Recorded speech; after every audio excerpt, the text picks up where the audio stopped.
Ikdienas dzīvē svarīga nozīme ir fiziskajai aktivitātei un optimismam. To var panākt, iemācoties veselību uztvert un vērtēt kā gara, dvēseles un miesas veselumu. Startautiskās profesionālās dziedniecības akadēmijā jau 20 gadu garumā ik viens interesents var apgūt visas nepieciešamās prasmes, lai sniegtu sev vajadzīgo palīdzību.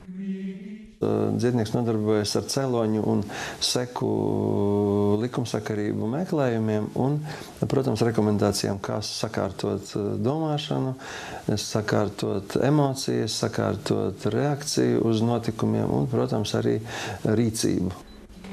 Dziedniecības akadēmija sniedz iespēju gūt zināšanas un praktiskas iemaņas, nevis kā nemitīgi ārstēties, bet gan kā pašiem vairot savu veselību, stiprināt garu, dvēseli un miesu. Akadēmijā ir iespējams studēt šādās fakultātēs – dziedniecībā, arī kā tālmācības kursu kosmohumanismā un ezotērikā.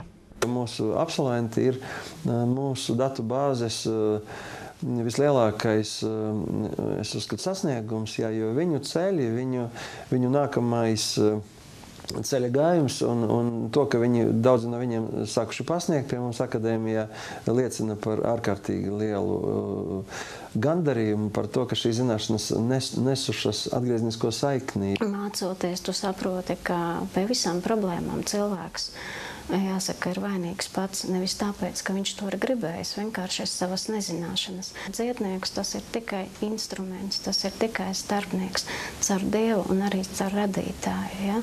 Ka tu nedziedini, Dievs dziedina. Cilvēka gara, dvēseles un miesas harmonija spēja atrisināt visas neveiksmes. Tas ir veids, kā uzņemties atbildību par sevi un sākt dzīvot pilnvērtīgu dzīvi.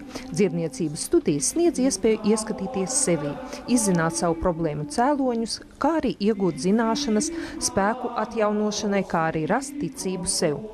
Tā ir iespēja sasniegt virsotnes, kuras iepriekš šķita neaizsniedzamas.